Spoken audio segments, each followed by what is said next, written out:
Thank you all for coming. My name is Patrick Halley. I'm the Executive Director of the Next Generation 911 Institute. We're a nonprofit organization whose mission is to raise awareness and put on events like this to educate folks on important issues affecting the 911 system in the United States.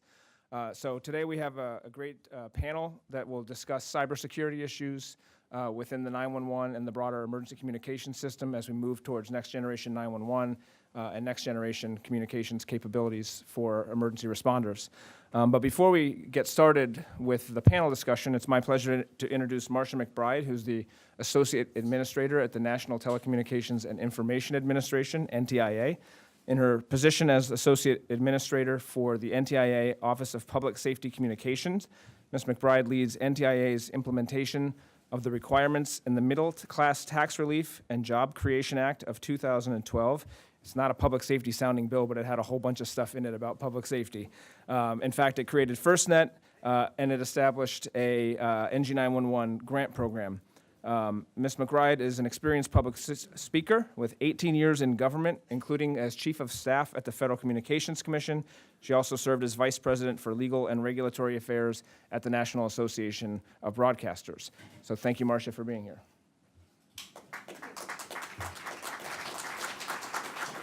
Good afternoon.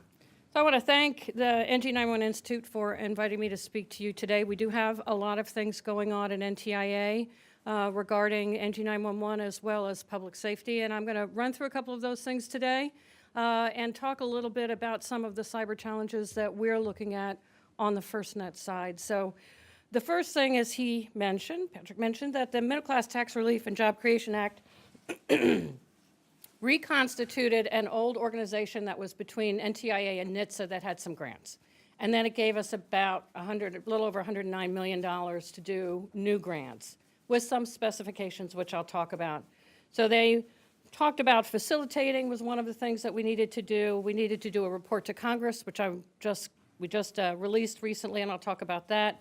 And then we to administer $109 million in 911, E911, and NG911 implementation grant. So it's a very broad grant program. One of the reports that was required was a cost study, and that was to be submitted to Congress. We contracted with an independent outside entity to perform the study. And the purpose of the report from the statute was really to inform Congress about paths forward for the long-term implementation of an NG911 across the nation. Long-term funding, operation, accessibility, application development, procurement, and obviously the need for training of NG911 personnel as we move into an IP environment. The study looked at 3 different possible ways of moving forward: an individual state, multiple states, and then also looked at offering 911 via service agreements where they would purchase all core NG911 as well as PSAP system maintenance from service providers. The study estimates the cost for the initial setup and migration to NG911 services nationwide. All deployment models assume local control of 911 continues. And yes, drumroll please, the study estimates the cost of upgrading to NG911 will be between $9.5 and $12.5 billion over a 10-year period for the nation's 6,600 PSAPs. So it's a big number. It's not suggesting that anyone is responsible for paying that. It has assumptions in it that need to be looked at by people who are reading this study. I know there are other studies that are out there as well, so it's just meant to be informative of different paths possible going forward. It also lays out a little bit about how you could do a self-analysis of where your PSAP is, where you would like it to go, and what the cost would be associated with those steps. So it's also meant a little bit as a tool. And as I mentioned, the Act also provides funding for a 911 grant program. We completed the required rulemaking, and we issued the Notice of Funding Opportunity, or NOFO, in August of 2018. It provides funding for implementation and operations of 911, as I mentioned, E911, IP-enabled networks, adoption operations of NG911 services. So it's not just to promote NG911, but it also can offer opportunities for different kinds of things within the 911 system. This $109 million is available for grants. But the statute also made clear that those that divert, states that divert 911 fees would not be eligible for the grants, nor would they be able to divert during the course of the grant without the funding having to be returned. So the first thing we did is we got a certification from anyone that was interested in applying for a grant as to whether or not they actually have been diverting or not diverting, which then we're now in the process of going through and verifying that with different databases, including our friends at the FCC. So the eligible applicants are states, territories, and tribal organizations. They're going to be able to, once we actually get the list of eligibles, we will put out a cost set of what they can actually apply for in terms of the actual dollar amount. And then we'll publish that on grants.gov, establish a deadline that's probably in the December timeframe, and an award of grants in the 2019 timeframe. We got certifications from 39 states, the district, 2 territories, and 4 tribal organizations. And we hope, like I said, that we will get everything out early in 2019 is the goal. When we move to FirstNet, I think we all know that the movement into LTE, 5G, and even plans for 6G, the ability to manage and sort data is very challenging. Certainly your smartphone can accomplish all kinds of complex tasks, and now FirstNet smartphones can accomplish all kinds of complex tasks, and it only puts more pressure on the 911 system in the middle to be able to provide those services. So let me talk a little about FirstNet. It has the ability to offer very rich content to first responders in a way that I think is really game-changing. It allows FirstNet to share data amongst themselves, amongst anyone else on the network, as well as other networks. And I think it's really going to be transformative of the entire communications environment for public safety, especially public safety when you think of them as individual entities. Fire is going to have applications going to allow them to do all kinds of things that they can't do now with helmets and big radios on their heads. I think you're going to see police having the ability to know what's going on in a particular environment as they come into it by video or other things like that. And obviously EMS and EMS's ability to connect back to a hospital while in transit, or even SWAT EMS as they're actually performing EMS duties on site will really change, I think, their ability to provide the services that we all count on so much. So it's really a broadband network. It will offer mission-critical push-to-talk, but it's out of standards. It's still in the lab, so it's something that they're not offering now. And besides, they really wanted to get the broadband network up and running first and make sure that they got all the kinks out of it before they were actually going to be offering a mission-critical push-to-talk voice, but that is definitely in their future. You get a dedicated fast lane. AT&T's offering not only Band 14, which is what it received as part of the Act, but it also, and contract, but it also is now using all 80 megahertz of its system to offer priority and preemption for public safety. In this way, AT&T was able to offer public safety priority and preemption within months of contract award, as opposed to the 5-year IOC build-out that was planned in the initial thinking of how this thing would work. And then obviously you have priority access, you have preemption, some much more network capacity, and over time, I think a very resilient, hardened connection for public safety. So public safety has obviously applications. There are groups like PSCR that are doing a tremendous amount of work with developing applications. They're doing different kinds of NASA-like challenges where people come in and they say, I have this great idea, and then they give a whole bunch of people an opportunity to present it, and then they give an award, which is, I think, really exciting that public safety is getting interest from that kind of a community. Obviously, it's rich, so you got video, text, photos, and any other information in almost near real time, if not real time. And the devices are going to be very focused to be configured for the needs that we kind of talked about earlier. Much improved location services to help with mapping capabilities. And there's also, FirstNet has dedicated deployables for the states that are operating, all 56 states and territories. So undoubtedly for FirstNet, cyber is a very important issue. That content, whether it's data, location information, PII, And the interconnections that it makes are critical to ensuring both that the callers, the PSAPs, and the first responders are having secure conversations and data transfers. FirstNet's working very closely with its partner at AT&T to ensure both the physical and cybersecurity network. In fact, the FirstNet network runs through a separate dedicated core that AT&T maintains, and so all traffic that goes through FirstNet goes through its own core, which is an added layer of security of the data, and it's also an added redundancy in the system.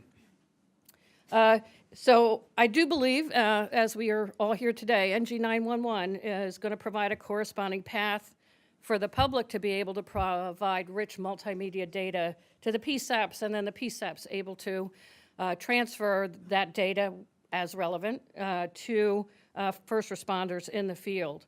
So when you look at that entire path from the 911 caller through the PSAP and out to the first responder, you kind of see that security is an end-to-end responsibility.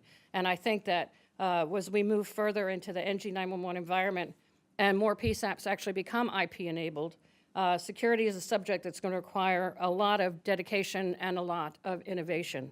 And I believe you're going to hear a lot more about that today. So thank you very much.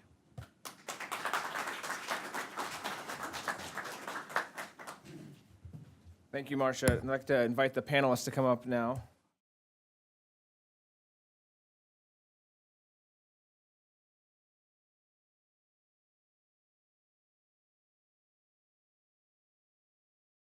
So let's just get started. I will say, having listened to Marcia, and in general, I'm equally excited about the opportunities of next generation 911 and the Internet of Things and all of the different capabilities that it enables for consumers, for emergency responders.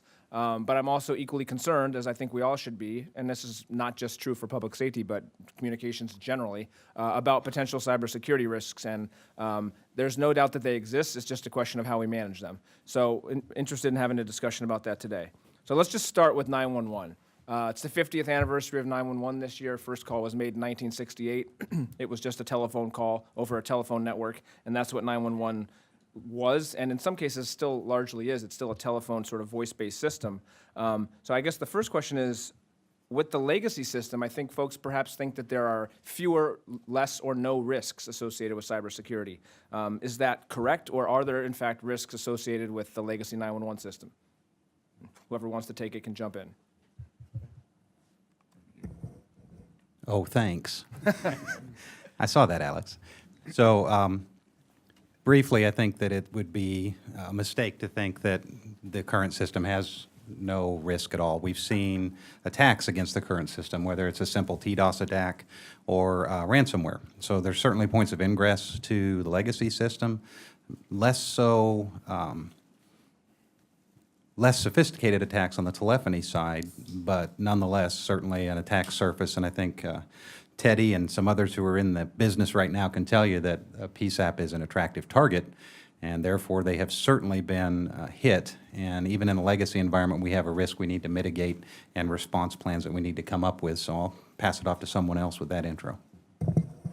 Well, you mentioned a TDOS. So what is a telephone denial of service attack? So Go ahead. telephony denial of service basically uses the phone lines to attack the capability of any center to process calls. Typically on the PSAP side, what we've seen, and the worst attack we saw, I was cohorted the guy next to me on the right here at the time we saw the 12-state TDOS attack against 911. First time ever 911 as a number was actually targeted successfully. Typically it hits administrative lines, and what happens is it's like ordering a pizza. You order one pizza and it shows up at your house and you're happy. You order one pizza and it shows up at your house, and 1 second later a second pizza shows up, you might still be happy. But if a second after that the third pizza shows up and that keeps happening for 60 seconds, you are no longer happy. If you multiply that by 100, that's what the equivalent of a TDOS attack is on the telephone system for any kind of call answering center. So in a PSAP environment, what we typically saw was the telephony denial of service attack targets the administrative lines of the PSAP. The administrative lines are typically tied into the 911 system.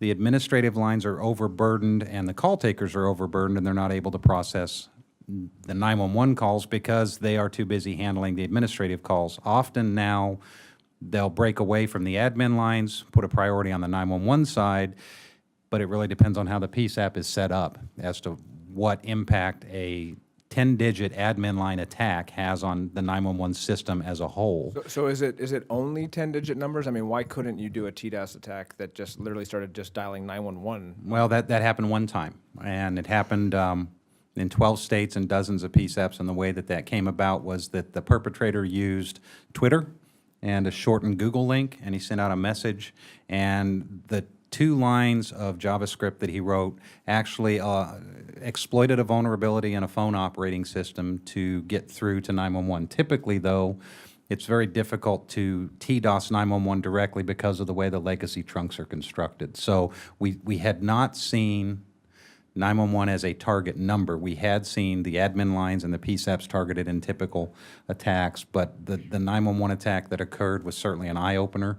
There were protections in place. Those change as you move into an IP environment. I'm sure others at the table can talk about that. So, Teddy, maybe from your perspective, as somebody who's has to, handle these types of issues within the Office of Unified Communications, my understanding is that perhaps you have had to deal with a TDOS attack in the past. And could you talk a little bit about how you know it's happening, how you respond to it, and how to prevent it?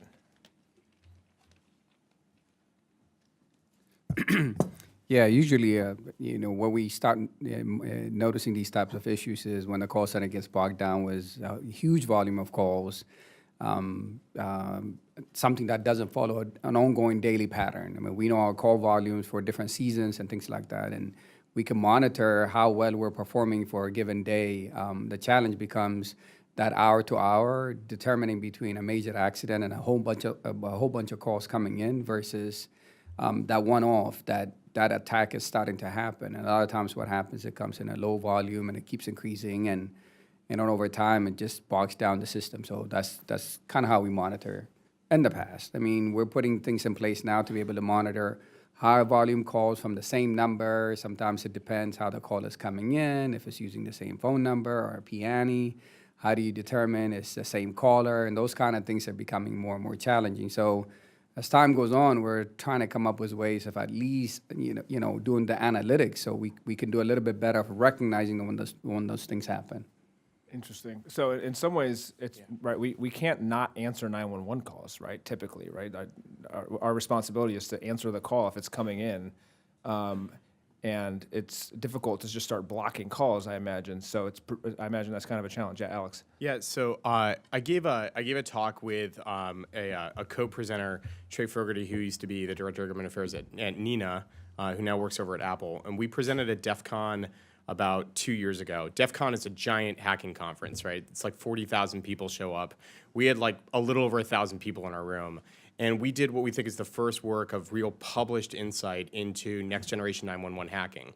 And one of the ways that we were able to exploit next generation 911, I know that we're still talking about 911, but it's on this one simple premise. All calls must go through. Right? You have no ability to fail over a call, to offline a call. You have to take the call because every call is potentially a life-saving incident.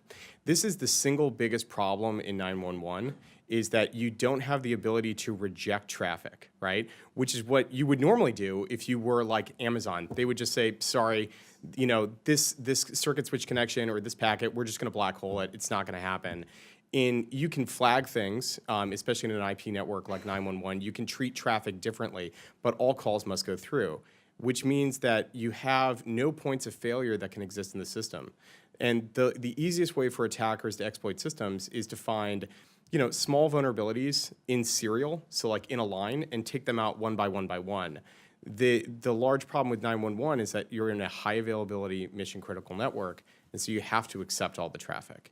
And this is a really tough technical issue of, in that environment where we know that we have to accept everything, how do we then make a series of prioritized assumptions and decisions that are thoughtful about cybersecurity when we don't have insight into that information, right? Until you open up and inspect that packet, until you allow the call to go through, you don't really have a good understanding outside of the heuristical information, right, that Teddy was talking about. We set this baseline, we see these things every day, so we understand what the general parameters are, but that's generalized information, and a good attacker will understand that this is their method of operations, right? They set a baseline. I'm going to come in just a millimeter above that baseline and launch my attack. And that's how successful exploitation happens, is they understand their target, they understand their operating methods. You're in a high availability network where you can't make mistakes, and exploitation becomes trivial. Well, so let's talk about distributed denial of service, Yeah. right? Because that's about as much as I know about the term DDoS. Cool. Just Cool. exceeded my Yeah. knowledge. I'm looking for you guys to help me out. So maybe one of the other panelists can talk a little bit more about, telephone denial of service. To me seems pretty simple. It's basically, can I get enough calls going in that are greater in volume than the number of people or lines available to answer them? But on the DDoS side, I mean, sort of what is a distributed denial of service attack? And let's talk a little bit about that. Well, I'm not qualified to talk about what it is per se, because I was going to explain rather how the cloud mitigates for that. So maybe someone else can start that, and I'll come back in over the top. Sure. Yeah, I would love to talk about the cloud, because I think a lot of services in general are moving to cloud-based solutions, including in the public safety sector. And whether or not I hear some people say that using the cloud is risky. I also hear cybersecurity experts say that in fact it may actually be better to have things in the cloud from a cyber. There's a great sticker about cloud computing that you can get on like Etsy or Amazon. It's just the cloud is just somebody else's computer, right? That's literally all it is. Now, there's a lot of benefits that you can get from using somebody else's compute, right? But it's still, at the end of the day, it's a machine that exists somewhere in the world, and you have to trust it. Somebody want to talk about? But anyone else on DDoS, just sort of laying it out? Well, let's actually go back to 911. There's this concept that old 911 systems are somehow not as vulnerable to TDOS-type attacks. Actually, I will argue that they are significantly more vulnerable, greatly more vulnerable, because in an NG scenario, you have the ability to do packet inspection. You have the ability to reject traffic. You have the ability to filter traffic. You do not have that ability in traditional 911. You do have it in SIP. So that's an interesting interpretation, and that's something that could be more clearly interpreted. But it's a question of, is it a 911 call or is it a data flow? Right? So at least it's possible. You then have to obviously construct to do that. So with TDOS, the thing that we haven't seen yet, and there's just no good reason we haven't seen it, it just hasn't come up yet, is for a massive TDOS on 911. Straight on 911. There's no reason it can't happen. There's nothing preventing it from happening. And frankly, it's horrifying because there's really no way to stop it right now. Legally, by the time as a CLEC I can engage it, I'm already impacted by it. There's nothing I can do. So as a CLEC, if I try to filter those calls, or if I try to make any adjustment to those calls, it's not going to, orange jumpsuit, bracelets, no good, right? You can't do it legally as a CLEC. With an NG, it is possible to do it. So with a DDoS, all a DDoS is an arbitrarily large amount of traffic from multiple sources hitting a target. And so hopefully, if I'm a DDoS operator, what I've done is I've compromised everybody's cell phones, and I have them just throwing little bits of packets out so that you don't understand that your cell phone's doing something naughty. But on the target end, they're just getting crushed by all the cell phones in the world because of whatever. So it's simply a resource depletion attack, typically affecting the ingress pipes. NG911 as a concept is not vulnerable to it at the current time, because most of those OSP handoffs to IPSRs, which is originating service providers down to the routers, are private lines. There's absolutely no public exposure to it. You can't defend it, but it's also not subject to being attacked. However, with geoinformatics coming in, now it's a different world, because now you have the PSAP actually opening up to the internet, having to run queries out to the cloud, to AWS or to whoever, and as soon as that opens up, now we're cooking with gas, so to speak. Now we're live on the internet, and we're very vulnerable to a DDoS attack. And all a DDoS attack does is it clogs your ingress pipes, or you throw in a bunch of carefully crafted and very massive amount of carefully crafted packets, and you crash switches, routers, firewalls. You negatively impact the technology. And they are very defensible if you've pre-structured to defend. So there is, though, to answer your question another way, there are three levels of denial of service attack, right? So what Dan just described is like there's this model of the internet, 7-layer model of the internet called the OSI model. And that's a layer 3 and 4 attack, right? Where I have this volume of data, this volumetric attack. So like think small pipe, lots of water, right? You want to put a ton of water through a straw, you're going to bust the straw, right? It's just not going to go anywhere. It's going to flow over the straw. And so those are our data, our network and session links. Then we have this other layer called SIP, or Session Initiation Protocol. It's actually called the session layer in the OSI model. And one of the things that's interesting about SIP, it's a voice over IP call routing protocol. It's one of the many things that it does, right? One of the interesting things about SIP is that it requires a certain quality of service. Quality of service basically means that when I send a packet, that I want it to be received in a way in which that session of calls is not particularly poorly disrupted. So if you have like a ton of latency in the line, a SIP session may drop. So another attack that attackers can launch, and one attack that myself and Trey Fogarty launched at DEF CON, was we attacked the session layer. And what we basically did was we created so many hangups in a SIP session that it was impossible to obtain the level and quality of service that SIP as a standard requires in order to initiate the session. So imagine like what would happen if you were trying to have a conversation with somebody and they just hung up on you like 55,000 times in 2 seconds. That's basically what we did. That actually has happened to me once. Yeah, I mean, he's not a very engaging speaker. So, yeah, so you can disrupt this quality of service to such an extent that you take the availability of the resource away, and SIP as a protocol shuts it down. And then we have a last layer of denial of service attack, which is this thing called an application layer, right? And this is the stuff that rapid deploy builds, right? An app or an application, you have them on your phones. An operating system is an application. You have applications in your devices.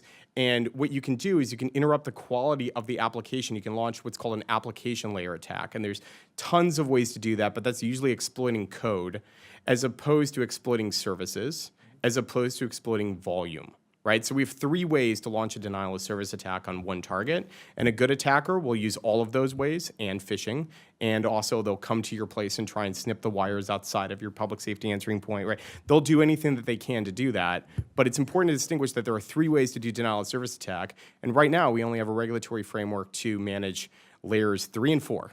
The only thing that the FCC is responsible for is the network and the network and the data layer, right? Anything above that is outside of a regulatory structure. So Rob and Steve as well as providers who are and Dan selling into the public safety market, how do you handle this? How do you prepare for all this? What are the best practices that industry's out there looking at? Well, when you talk specifically about the legacy 911, you introduce something we haven't talked about, and that's physical security. You touched on it a little bit, but also the education of the individuals that work inside the facility. And I think everybody on this panel, and probably quite a few in the room, will agree that people are a pretty big risk. Your weakest link. That's right. And the best way to mitigate that is to inform them what they possibly could do wrong. People aren't algorithms. People aren't. We have emotions. We make decisions, and those decisions are based on a certain mindset at a particular time where technology doesn't do that. So, what we do, Hamilton is a provider of 911 because we are in 22 state contracts for relay services. And so we have the ability to educate our people, education first and foremost, but really a close second is to take a step back and look at all the different things that we provide to the customer. We should be the ones that are telling them what controls should be in place. And we were talking about this prior to the panel, is to take a step back and really do a third party, us being the third party for the PSAP or for the customer, to give them the assessment that, hey, this is where you're vulnerable. You may be doing this well, but you're not doing that well, and we can help you do that. And so really educating the individuals, and then taking a third party assessment look at the PSAP in this particular case as a whole, and then come up with a cybersecurity plan for implementation purposes. So that's really what we bring to the table, is the ability to take a step back and out of the box perspective. Yeah, and then we're at the other end of the stick. So we're at the point of ingress at the application layer, as Alex mentions. So we run an HTML5 site for CAD as opposed to running a Windows client, thick client, legacy, old-fashioned solution. So on the back of that, we're not subject to the kind of ransomware attacks that we've seen in some PSAPs recently, because we're not waiting for Symantec or similar antivirus to update to protect our CAD. Our CAD is protected by the Azure Gov framework, in our case, Microsoft's Gov data center, which, if you look at Microsoft's data center at large, that's the most DDoS data centers on the planet. Right, and that's actually a place you want to be, as opposed to your own PSAP, which never gets DDoS till that one occasion where someone's trying to wipe you out. So in the case of us hosting within the Azure Gov framework, we allow ourselves to be protected by the multi-billion-dollar investment that Microsoft makes every year with their telematics and defense team defending those environments. So we'd much rather PSAP hosted their data and for the integrity within that environment than had two IT guys in the basement trying to look after a rack of iron. And then you compound your resilience by having a geo-resilience. So we have two data centers that we're keeping in sync at all times, and we can fail over between them if one data center was taken out. And then the last point, sorry, Alex, just in an incredible worst-case scenario, if there were, and it is not impossible, let me just state, it is not impossible to issue a ransomware attack on a cloud-based solution. Right, it is incredibly hard, and the way we mitigate, because there's anything can be attacked. Right, the way we mitigate against things being attacked is we try and make this an expensive exercise for the attackers. Right, it's time and resources that they have to put into that to make that happen. So in the rapid deploy scenario, in an absolute worst case scenario, we can roll back, just going back a day, and that'll invalidate everything else that's happened. Where if you have a legacy, typical solution that we have in computer dispatch in today's environment, they'll be literally having to wipe firmware on machines and start from scratch. So your point of recovery becomes a massive point in your point of resilience as well. So you mentioned ransomware. Let's talk about that because, well, first of all, specifically, let's talk about what ransomware is, and maybe Mark, from the perspective that I know you guys are working with a lot of different public safety agencies. What do you first? Well, somebody explain what it is in case people aren't familiar. But also, what do you do? What's the best practice when somebody has successfully hacked into your system and is demanding payment, essentially? So fundamentally, ransomware is a hacker penetrates an application. Oftentimes, it's the resident CAD application. They encrypt database or core files. Legacy CAD. Pardon me. You just really want to put it down on that. Okay. The hacker encrypts core files to the CAD application, rendering it useless, causes delay in 911 call processing because the CAD application is no longer usable. Delays in 911 call processing are obviously life-threatening events. Also, you get a Bitcoin ransom note. Bitcoin enabling the hacker to obtain funding anonymously makes this all work very cleanly for the hacker. And the 911 entity, if they don't have appropriate backups, if they're not prepared, a common theme in all of the threats we've discussed here today, has little choice but to pay the ransom. Over $1 billion paid out over at least minimally the last year to 18 months. So very, very... Not public safety specifically, you just in general, correct? Correct. Yeah. Sorry.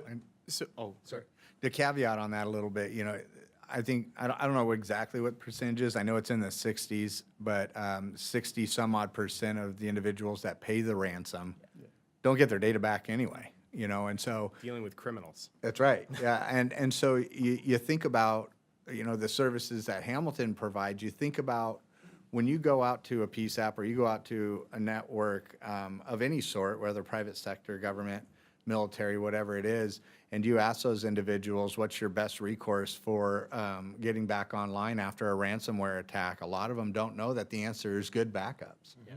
And Correct. And being able to tell those people not only how that's the answer, but also how to implement those solutions is really one of the only ways to get back as fast as possible. So think about a ransomware attack like in the following way. Have you ever forgotten your password to your laptop? So your password is probably like 4 or 6 digits. And so, like, given enough time, you could guess it, right? You could just go through every single iteration of that permutation of 4 six-digit code, and you could figure out what the right one is. Now imagine that 4 6-digit code is 256 digits, and you need to hit them all right in sequence.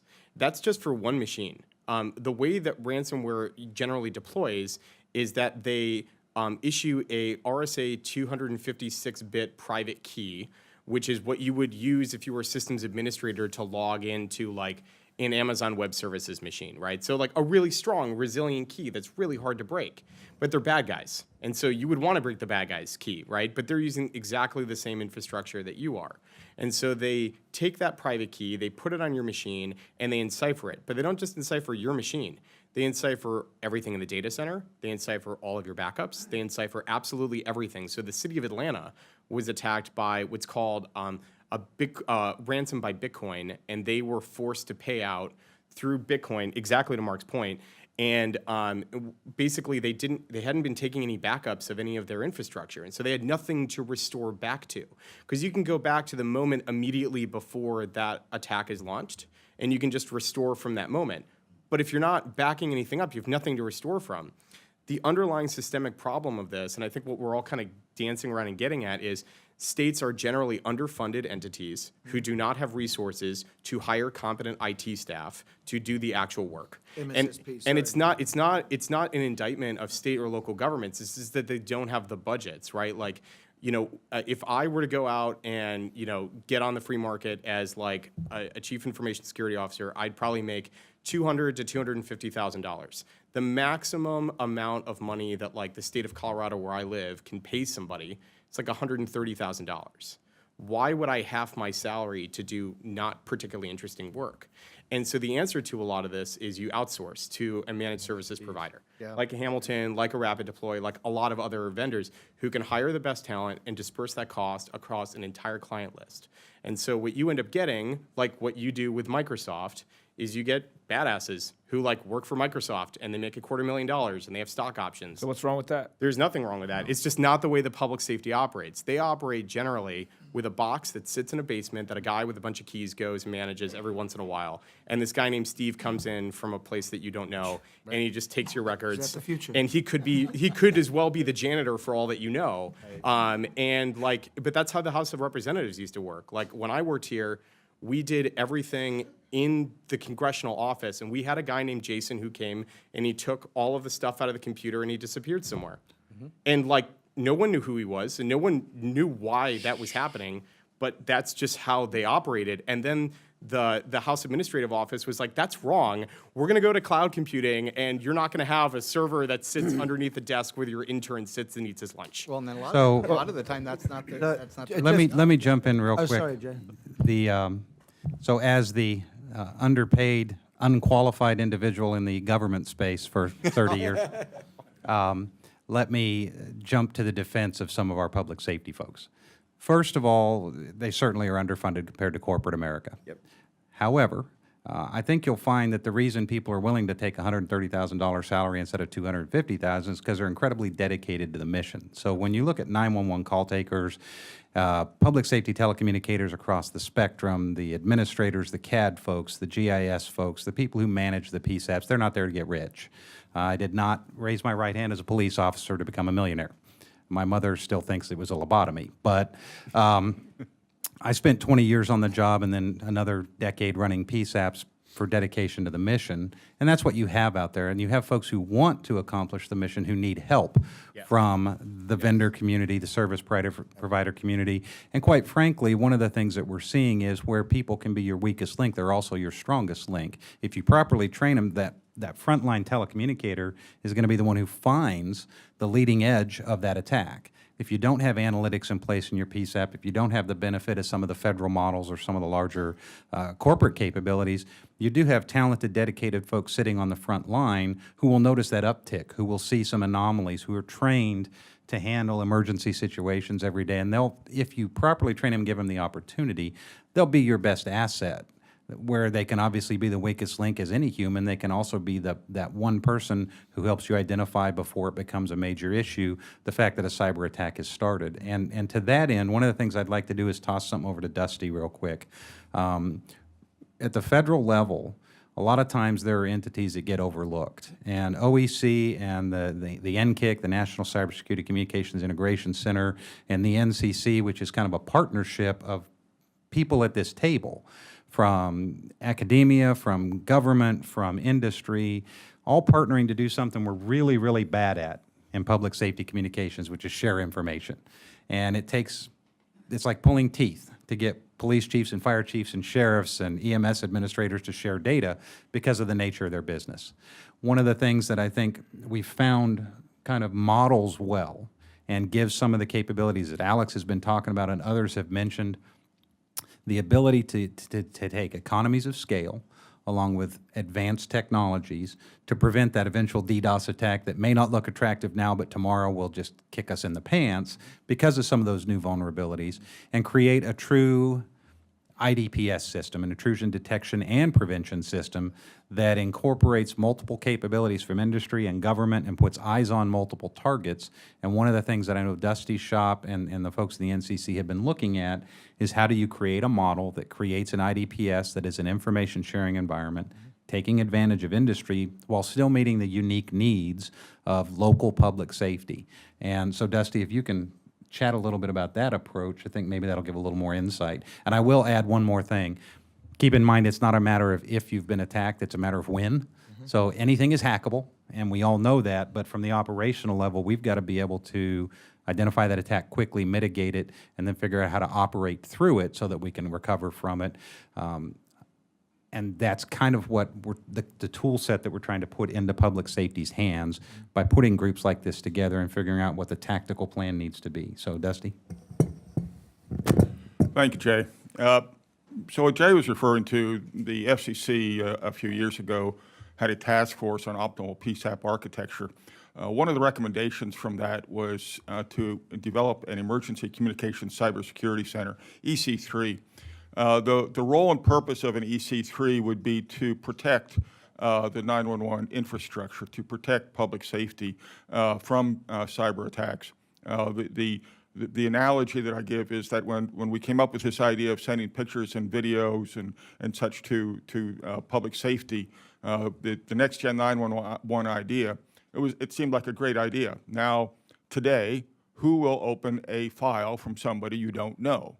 But that is exactly what we would be asking the call takers to do, is to open these pictures, open these data files from somebody they don't know. So how long would a critical system stand up in that environment? An hour, maybe? So the purpose and role of an Emergency Communications Cybersecurity Center is to be that filter, to be that DMZ, to identify those risks, those targets, to share information with other EC3s across the country and at a national level. We recognize that in the next gen 911 environment, the threat is always evolving. What you're protecting today is not what you're going to be protecting against tomorrow. That's just the way that the world is working. But I want to come back just for a moment to something that Dan mentioned earlier, is the current 911, the legacy 911 environment, because we're not at next gen 911 yet. We're still in the old 911, and there is this perception that 911 is just this great big cloud that, of course, I can dial 911, but on the wireless environment, there are a limited number of lines, or what we call them trunks, that are going to a 911 center. So, for example, in a community that has perhaps 1 million people, you'll probably have in the teens the number of lines from wireless carriers that are going to that 911 center.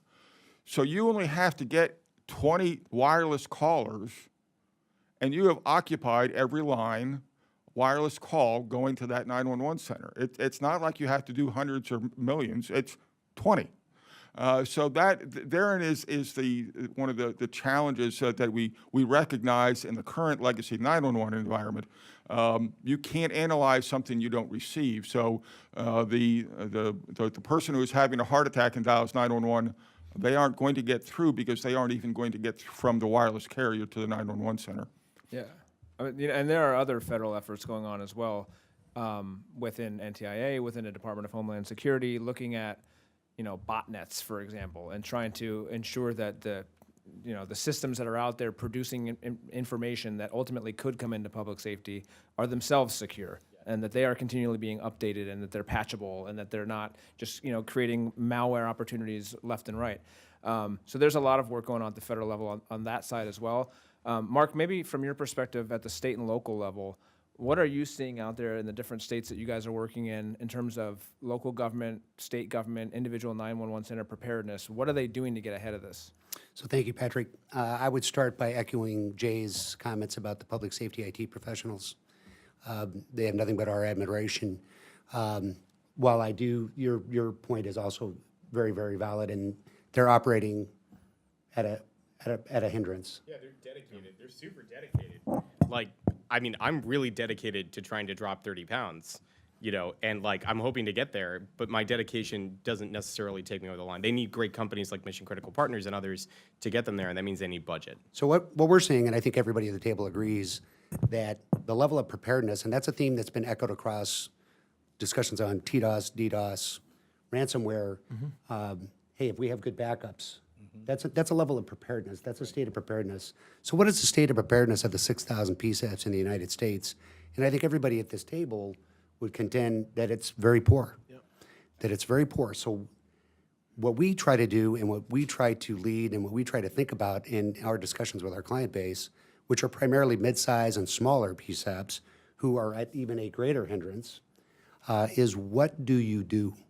What do you do? What's that first step to preparedness?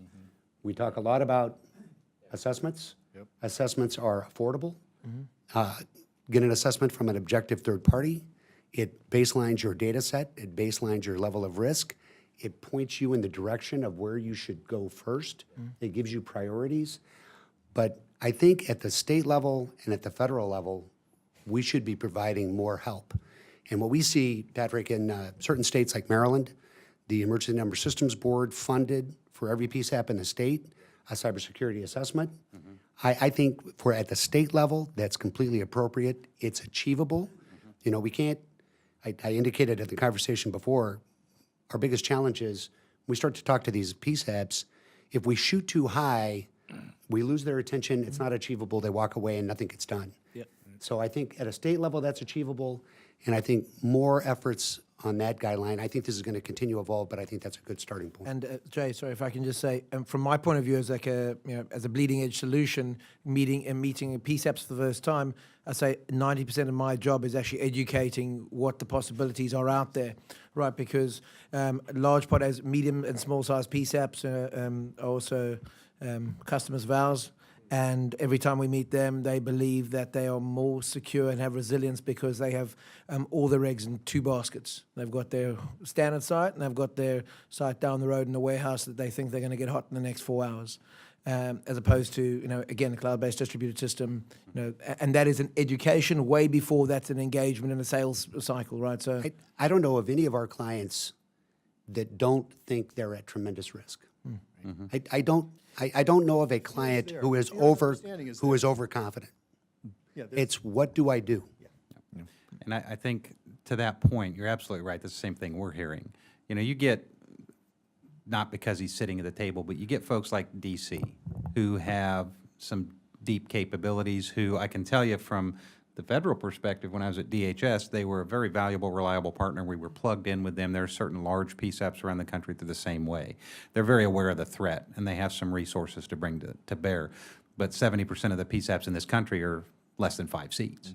And those folks need something where you can take the economies of scale and the shared data and actually bring them together and give them capabilities that no one single 3-position PSAP can have, but also to the point of the types of testing that's done. It used to be pen testing was the gold standard, and now that's really not it. I mean, you can do penetration testing all day long, but that's not going to give you your entire threat landscape. So you have to take kind of a combined approach to how you do that analysis. I know that TFOPA had a base level assessment on how to look at your PSAP and just be honest. What resources do I have? What do they do? Where are the holes?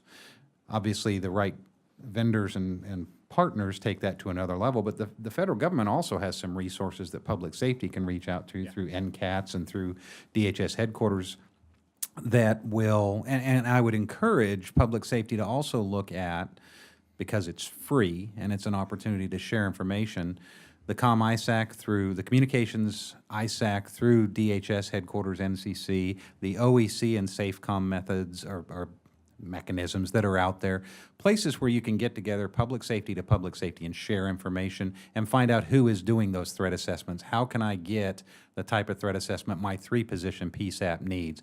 How can I look at, for example, what was mentioned on DDoS? One of the most common misperceptions that we've heard from, even from large PSAP directors, is I don't have a DNS server anywhere in my architecture. And I ask them, do you have a website? Well, yeah, but it's not connected to CAD. Oh, that's okay. Do you check your email inside the PSAP? Yeah. Is that computer connected to a switch? Exactly. Yeah. Hello, backdoor. Yeah. I am into your DNS server that you didn't think you had. And our concern on the DDoS side has always been not a simple DDoS attack, but the type of DDoS attack that takes down Amazon and Google for 4 hours, which is that botnet DNS amplification vector type of attack that most PSAPs don't even know they're vulnerable to. In fact, most public safety agencies don't know.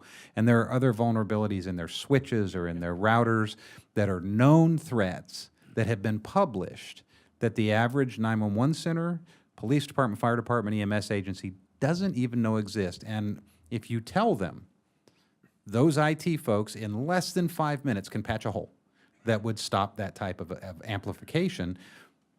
But how do you get to your point, Mark, how do you get the information to them? How do we get them trained, and how do we make sure they're aware of all the little threats? It used to be just keeping my browser patched. Now it's, by the way, I've got 6 switches in my network, and every one of them has a different vulnerability that I need to patch, plus patch the browsers, plus deal with the vendors. And then, to Dusty's point, let's throw in those cell phones. Everybody here's a cyber guy. I love cell phones. It's job security, isn't it? A smartphone is awesome because keep it on. Yeah, you're also alluding to another thing that we see across a lot of PSAPs, and that is this narrow focus of cybersecurity. Yep. If I protect my CPE network, I'm good. And you're not. And you're not. It's got to be holistic. You've got to look. We find vulnerabilities in the admin network that impact the CAD application or the CPE application. You've got to look at everything you can. You must be holistic. And one of the things that we've said, and I'll cede back over to Alex, but we said this in TFOPA, we've said it for a number of years. Cybersecurity, we no longer have the luxury of considering it an afterthought. It has to be baked in at the onset. We can't go out and build EZNets or use a cloud-based solution or enable one more application or system in our PSAP without thinking about cyber at this point. And if we haven't put cyber on net and we haven't put it in our architecture, you're already behind the 8 ball and you're already so vulnerable. Planning. Yeah, it has to be in the forefront. It has to be considered in RFPs. It has to be part of the daily ops. Again, DC has done some amazing stuff. Houston has done some great stuff. Dallas and LA and Chicago, but they're large PSAPs with budgets and awareness. Yeah. And the 70% of the PSAPs out there we have to get out and touch have to do the same thing. It has to be part of the whole picture. So does, actually think you guys are awareness. Actually, think the awareness is more important than the budget, frankly. Yeah. Because most of what we tend to focus on is big picture, big attacks, big stuff. But PSAPs right now are getting killed on WannaCry, Heartbleed, stuff that's been but there's patchable for years. But there's a huge reason for this. There is a most of the people who work in public safety don't come out of a background of systems administration. Who's been a sysadmin here? Like in the field, how many people do you know who like have been a lifetime sysadmin?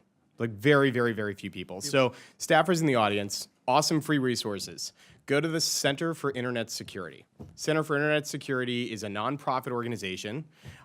They have published a list of the 20 critical security controls. You can read it. It'll take you 5 minutes. You will be more well-informed than everybody else who works in cybersecurity in most of the congressional offices, which is like a cool thing to do. Like, I was a nerd when I worked here, and it seemed to have relatively paid off to my own arrogance. The thing that's important, though, is that there's basically 6 foundational or basic things that that organizations have to do in order to be literally just effectively secure. Tony Sager, who's the chief evangelist of the Center for Internet Security, he used to run the NSA's Red Team, which is like where they go and they break holes in applications and they beat the crap out of other products, right? And it's a really big and important job. And Tony will tell you that 90% of the organizations in the world don't do 6 out of the top 20 things. So if we did the following 6 things throughout public safety, we would be more secure than like 90% of all the enterprises. And they're hard to do, but they're simple to wrap your head around. This is where awareness comes in, but you also need execution, right? We have to inventory all hardware. So just, do you know everything that you're supposed to connect to? Most people can't say yes to that question. You can bring in tons of devices that are part of shadow IT projects that then become the thing that gets exploited, right? Are we inventorying all software? I mean, do you know what's on every single machine inside your enterprise? That free application that your like random admin officer downloaded onto their machine, that can be used as part of an exploitation method that is then targeted, and they're inside your secure network. And so it doesn't really matter how many boxes you have for firewall protection once they're inside your network, right? Do we know that like you're not running a secret Gmail account and sending all of your things through Gmail as opposed to your enterprise work email system? Do we have continuous vulnerability management? So do we know when a system is out of date and can be exploited? And most organizations cannot say yes to this. Do we have controlled administrative privileges? So do we know that the guy who was the intern last month, who's now somehow our security guy, doesn't also have all of the stuff for budget and finance, or the other way around? I did a security audit of a company where one employee had been there for 12 years, and he had 95% of all administrative credentials for the entire company, even though he doesn't have any of the roles anymore that the privileges were given to him to do, right? He doesn't have any of those jobs, yet he still has all of those privileges, which makes that person the actual attack surface. Do we secure the configurations of hardware and software systems? Do we know where the provenance of that code came from? Was it an application written in China or Pakistan that's now being used for public safety operations, or was it written in a friendly country? And lastly, do we maintain and monitor all of our logs? Every machine for everything that gets done generates a log, and you can audit that, which is really kind of nice and very helpful. So you can see the truth of actually what happened on a machine by going back and reviewing that information. But you have to know to turn it on, and you have to know how to use it, and you have to know how to run analytics against it. And so the challenge that we have is one of economics, where like lots of people who are really good at this stuff, they gravitate towards larger organizations. And this happens all over the place. Like, people don't work in aerospace because they want to work at Pixar, right? A lot of people don't want to work in state and local government IT because they want to go and they want to work for, Amazon or Azure. And this creates a problem that we don't do these basic things. So let me ask a related question to part of that discussion, and then if anybody in the audience has any questions, by all means, please let me know, and we'll get those questions answered. On the hardware side, a lot of this has been about software, it sounds to me. What about the hardware? I mean, yes, cloud, but there is a lot of equipment in the PSAP, right, or in any public safety agency. So what about the hardware side of it? And when you talk about cybersecurity in Washington, one of the things you talk about is supply chain, right? Yeah. And then, who are you buying it from? Who makes the products? I mean, the National Defense Authorization Act was just passed not that long ago, and it specifically calls out certain providers. And so I guess the question there is, do we have to be concerned, particularly when the public safety agencies are purchasing equipment, who they're buying it from, and what vulnerabilities might just be built in? So you don't have to be concerned as long as you've scrubbed everything down to the chip level, you're good. So supply chain is critical. I think the Defense Authorization Act of 2018, the FCC and their latest notice of proposed rulemaking, and several federal agencies have clearly identified, and properly so, that supply chain is a problem, whether it's a particular vendor that is from an unfriendly nation state that's building a handset or a router, or whether it's those same unfriendly nation states embedding a chip into someone else's device. It is very difficult to protect against, but it's also critical that we manage the hardware side of this very carefully. There have been concerted efforts that we're all aware of to get hardware on net with major U.S. carriers and into the public safety infrastructure. And we've got to be diligent. And, you know, the larger vendors in this space obviously are. And they're well aware of the threat. They're part of that ISAC and a number of other ISACs, information sharing and advisory councils. But it requires continuous surveillance and diligence, and we just have to be aware of the fact that if I can get a chip onto a product and get it on net, that's all I need. And one chip on one device in the right critical node of any critical infrastructure can potentially compromise that infrastructure. So it's absolutely critical that hardware be considered part of that equation. And again, from the public safety perspective, and I think Teddy can address this better than any of us at the level of local operations. When you write an RFP, you've got to be aware of the threat and you've got to include it in your ask, because if you don't catch it up front, once it's on net, it's too late, and there's no telling what kind of information could be compromised. And Jay, and Patrick, I'm going to upset you now by pulling this back into software. Now, it's my job to get rid of legacy CAD. I mean, that's my raison d'etre, right? So, on my mission the last year and a bit in America, meeting all kinds of shapes and sizes of PSAPs, I have met PSAP chiefs who have told me that they've been informed that parts of their CAD have been built in places like China, the code base. So we talk about supply chain. I want to pull this right back into software and go, you're even more exploitable if your supply chain is actually, your code base is actually built in a foreign clime, right? So, you know, we've never outsourced any of our code base. We built that all in house, and I don't know if there is an audit that DHS can provide, against all code base. And I know that the problem with legacy CAD as well is that there's myriad code base out there because everyone's running a different version number, so no one can patch or keep that current to what they're doing there. So that's another problem. But right now, I can tell you, in America today, there are CADs that have components built in China. And Steve, I would bring it back to the theme of preparedness. Mm-hmm. The supply chain component grows in concern and level of importance. Where my software is written grows in level of importance. Absolutely. And yet this is another variable, and I'm going to bring it back to the PSAP IT director of a small to mid-size PSAP. What do I do? Right. Because this is not checklist driven, because the checklist keeps growing and changes all the time. The individuals who are doing this are intelligent, they're creative, they're innovative, and the threats continue to grow. Right. So reach out for help, follow the resources, have an assessment, I think are all really key first steps. Yeah, and Mark, to Jay's point, sorry, Teddy, after you. Go ahead. Yeah, so if I can add a few topics, a few items to this. One is I'm relying on what happens with a lot of the entities, whether it's OEC or the APCO, the working group that we've had, NINA, and all kinds of organizations. There's a lot of information that comes out, and we're leveraging that information, apply it into the 911 environment. We also rely heavily on the vendors. We are looking for the vendor community to bake that into their solutions.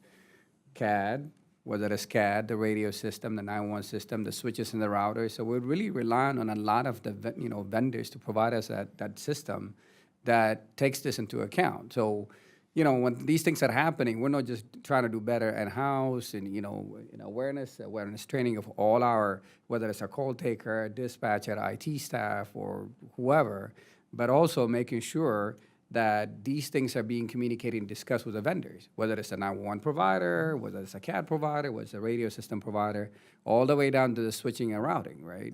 One of the other things that we've done, at least here in the district, we leverage the citywide IT infrastructure and the security teams.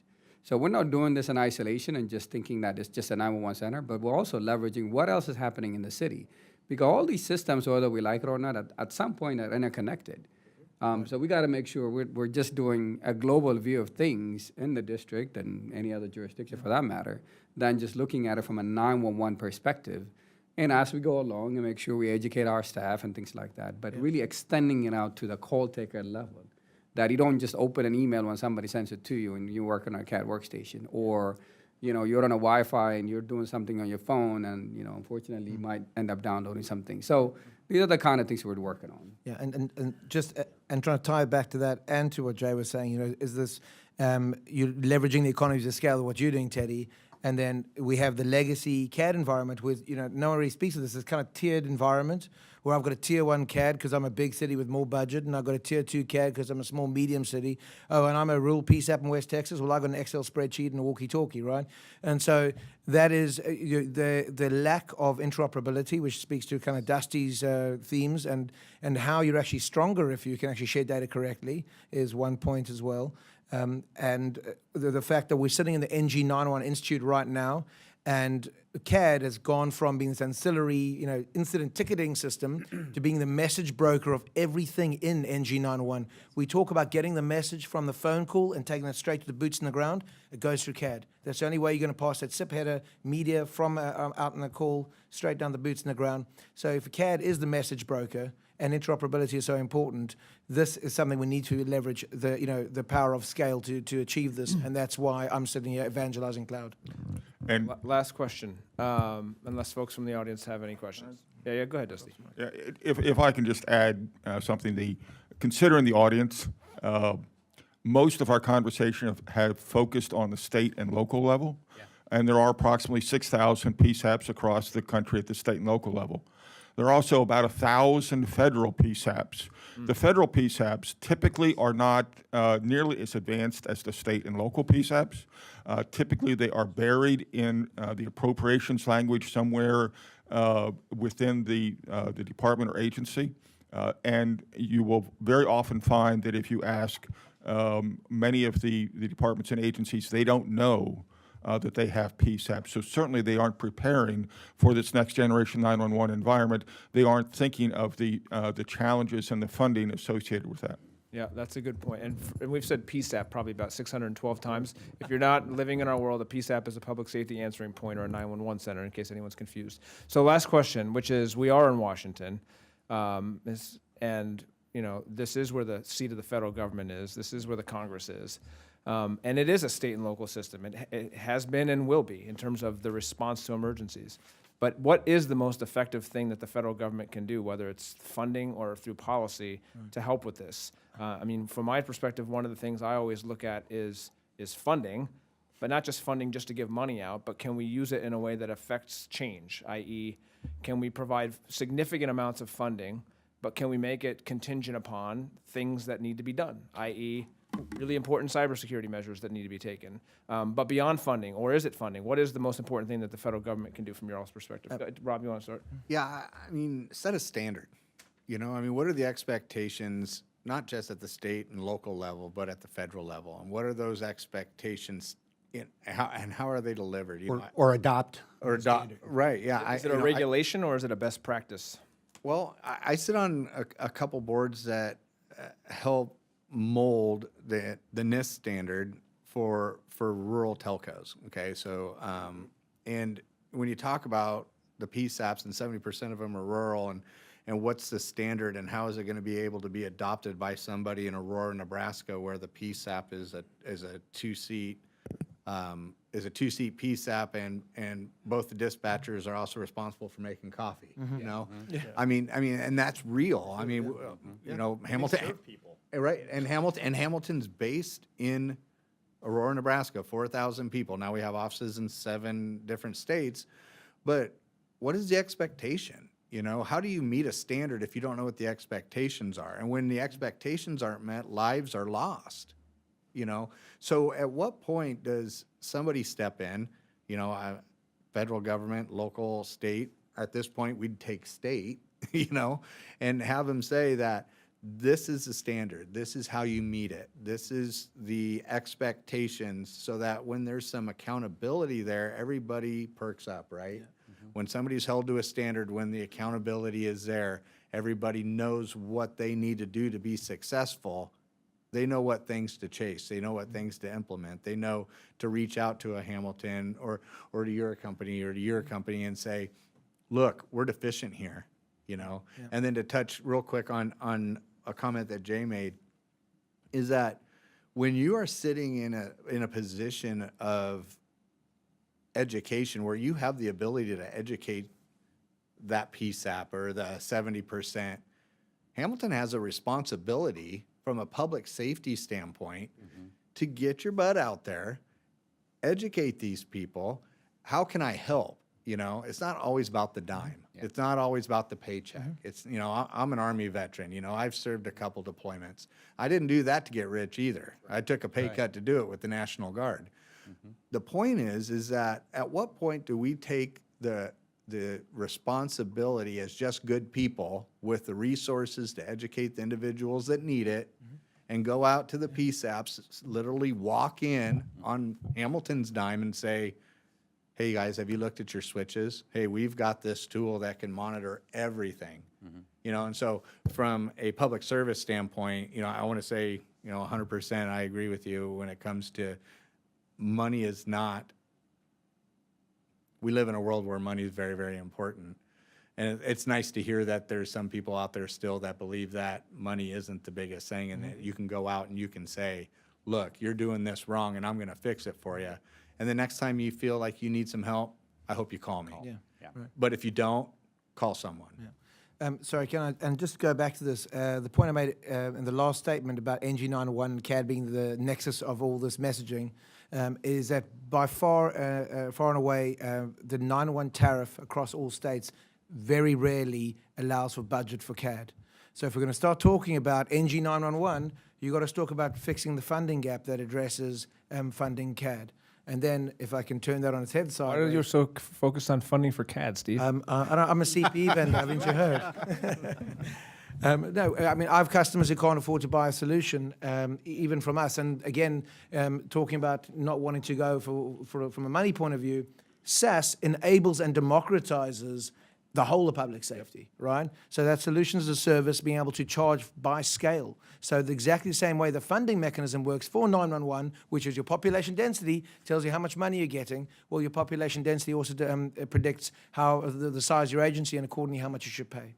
So let me jump in real quick on a point that I think is near and dear to operational folks from the perspective of what could the federal government do.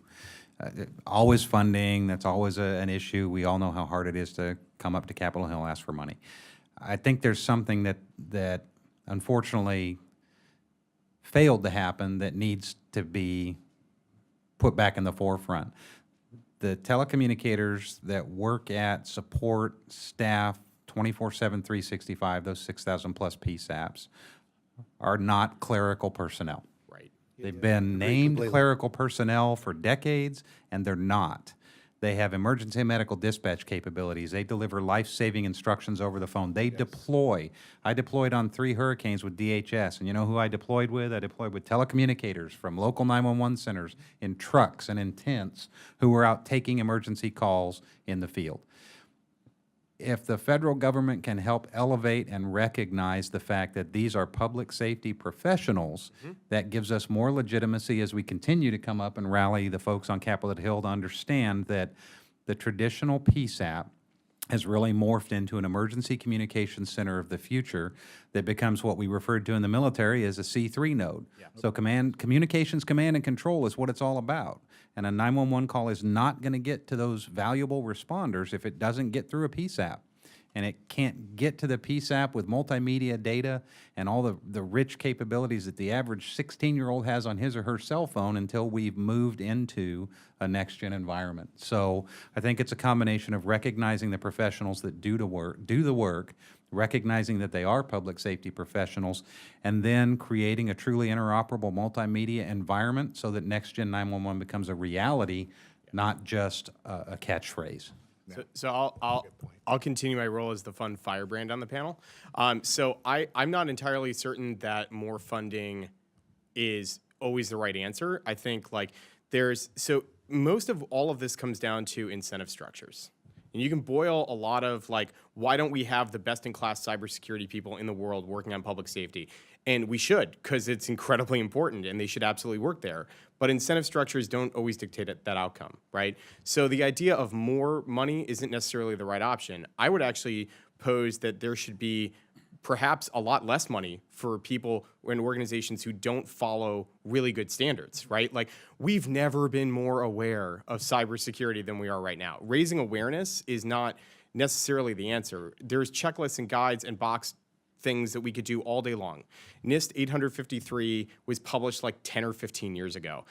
The NG-SEC standard, the NINA Next Generation 911 Security Standard, has been published for like at least 6 or 7 years. DHS has run multiple risk assessments. APCO's run multiple risk assessments. We've never been more aware than we are today. At the national level, maybe. Yeah, well, sure, but like, then why if I have all this information available to me and I choose not to follow it, and my neighboring PSAP chooses to follow it, should we get the same amount of funding?